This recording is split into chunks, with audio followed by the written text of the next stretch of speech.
সিবিএসইতে result বেরোনোর পরে আত্মঘাতী উচ্চ মাধ্যমিক পড়ুয়া দুর্গাপুরের শোরগোল এলাকায়। মৃত ছাত্রের নাম ঋষিরাজ কেশরী, বয়স 18, দুর্গাপুরের কাঁকসার রাজবাঁধের একটি বেসরকারি ইংরেজি মাধ্যম স্কুলের পড়ুয়া ছিল। মৃতের বাড়ি দুর্গাপুরের কোকোবেন থানার সুকান্তপল্লী এলাকায়। প্রতিবেশী সূত্রে জানা গেছে, অন্যান্য দিনের মতো মঙ্গলবারও বাবা সন্তোষ কেশরী হোটেলের কাজে গিয়েছিলেন, মাও কাজে গিয়েছিল। এই দিন সিবিএসই বোর্ডের উচ্চ মাধ্যমিকের রেজাল্ট বের হয়। তারপরেই কাউকে কিছু না বলে বাড়ির ভেতরে ঢুকে যায় সে। জানালার ফাঁক থেকে প্রতিবেশীদের নজরে আসে ঋষিরাজ ঝুলছে বাড়ির ভেতর। স্থানীয়রা ঋষিরাজকে আশঙ্কাজনক অবস্থায় দুর্গাপুর মহকুমা হাসপাতালে নিয়ে গেলে চিকিৎসকরা মৃত বলে ঘোষণা করে। সত্যি জানি না, আমি তো স্কুল থেকে এলাম তখন প্রায় 2-2:30, তখন শুনলাম যে এরকম ঘটনা হয়েছে। পরশু দিন কারেন্ট ছিল না, তো আমরা সব বাইরে একটু রোদ বেরিয়েছিলাম, কারেন্ট ছিল বলে। তখন আমি ইয়ার্কি বললাম যে মিষ্টি কই, मिष्टी कोई, तখন बोले बड़ी मम्मी अभी मिठाई कैसे खिलाएंगे, अभी हम लोग का रिजल्ट नहीं निकला है। तो हम बोले ठीक है, मेरा लेकिन बड़ा मीठा होना चाहिए, छोटा दुकान वाला हमको मिठाई नहीं चाहिए मेरे लिए, लेकिन ऑर्डर करके मंगवाना और एक हांडी हमको मिठाई चाहिए। परशु दिन ওর বাবা ছিল, আমি সন্তোষ দা মানে ওনার ছেলেটার বাবা, সব কারেন্ট ছিল না। আমার হাজবেন্ড, আমার ছেলে মেয়ে সবাই মিলে ওর বাচ্চার সঙ্গে গল্প করছিলাম। আমার মেয়েও সমবয়সী, ওর সঙ্গে গল্প করছিল। तो मैं मेয়ে के बोलो जे हाँ हमारे आई मीन क्या लेके पढ़ना है, चाहे इंजीनियरिंग। तो बोले नहीं बड़ी मम्मी हमको मेडिकल लेके पढ़ना है, हम ये पैरामेडिकल पढ़ना है। तो उन्होंने कहा हाँ दुर्गापुर में, बोले नहीं कलकत्ता में। পড়াশোনা নিশ্চয়ই ভালো হবে, এত মা বাবা যখন ভালো, আমরা সবাই যখন ভালো, ওদের ফ্যামিলি ব্যাকগ্রাউন্ড ভালো, পড়াশোনা খুব যে হাই ফাই তাও নেই, খুব লোয়েস্ট নেই, পড়াশোনা অবভিয়াসলি ভালোই হবে।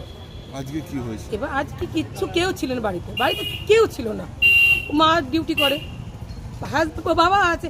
এবার বাচ্চারা কি করবে না করবে, মা বাবা কি বলে করে। কিসে পড়তো? উচ্চ মাধ্যমিক দিয়েছে সিবিএসই বোর্ড থেকে। কালকে রেজাল্টের পরে এই ঘটনাটা হতে পারে, আমরা ঠিক কিচ্ছু বলতে পারবো না। হাতে পেয়েছেন আপনারা? না না, আমরা কেউ কিছু পাইনি, কিচ্ছু জানি না। বাচ্চা মানুষ ও কি ভেবেছে কি বুঝেছে কিচ্ছু আমরা কেউ জানি না, ওদের বাড়ির প্যারেন্টস কেউ জানে না কিছু। মা নিজেই ঘরে ছিল না, মা বললাম না ডিউটি করে, ওর মা ও ডিউটি করলো, শুধু এটুকু বলেছে যে প্যারামেডিক্যাল নিয়ে পড়বো, কলকাতা সাইডে পড়ার ইচ্ছা আছে, ওইটুকুই আমরা জানি, কিচ্ছু আমরা কেউ জানি না। হাসপাতালে কে নিয়ে এলো আমি বলতে পারবো না, আমি ছিলাম না সেই সময়, না স্পটে আমি ছিলাম না। আপনার নাম থাক না, আমি আমার পাড়ারই আমি জেঠিমা, ওরা বড়ি মাম্মি আমাকে হিন্দিতে বলে। ঘটনাটা ওই রেজাল্ট বেরিয়েছিল, রেজাল্ট বেরোনোর সিবিএসসি, হ্যাঁ সিবিএসসি রেজাল্ট বেরিয়েছিল 12-এ, মানে তারপরে মা বাড়িতে ছিল না, বাবা বাড়িতে ছিল, বাবা বাড়িতে ছিল, আমরা তো ওই বাড়িতে থাকি না। CBSE class 10 12। তো যাই হোক রেজাল্ট আমরা দেখিনি, এবার রেজাল্ট কী হয়েছে না হয়েছে ওই জানা একমাত্র। তারপরে এই ঘটনা। কোন স্কুলে পড়তো? Manisa international school, Rajbandh. হ্যাঁ রাজবাঁধ। এই যে রেজাল্ট কি খারাপ হয়েছিল সেটা আমরা এখন দেখিনি। কি অবস্থায় ওকে বাড়ি থেকে মানে আপনারা উদ্ধার করলেন? আমরা উদ্ধার করিনি, আমার খুড়তুতো ভাইরা উদ্ধার করেছে, আমরা দূরে থাকি, আমরা সিলেটে থাকি। কি অবস্থায় উদ্ধার করেছে জানতে পারলেন? যখন জানলা থেকে দেখলো যে এরকম দেহটা ঝুলছে, তখন হ্যাঁ তখন ওরা দরজা ভেঙে মানসিকভাবে ভেঙে পড়েছিল আর কি রেজাল্টের পর।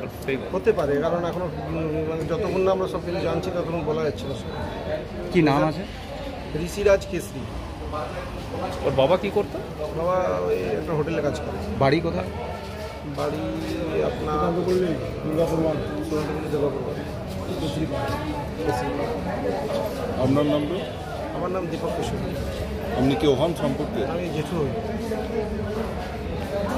বিদ্যা, ব্যবসা, চাকরি, জটক বিচার, বিবাহ, পারিবারিক অশান্তি, সন্তান লাভ, বাস্তু সমস্যা, আরো যে কোনো সমস্যার সমাধানের একমাত্র সেরা ঠিকানা জ্যোতিষী প্রসাদ রায়।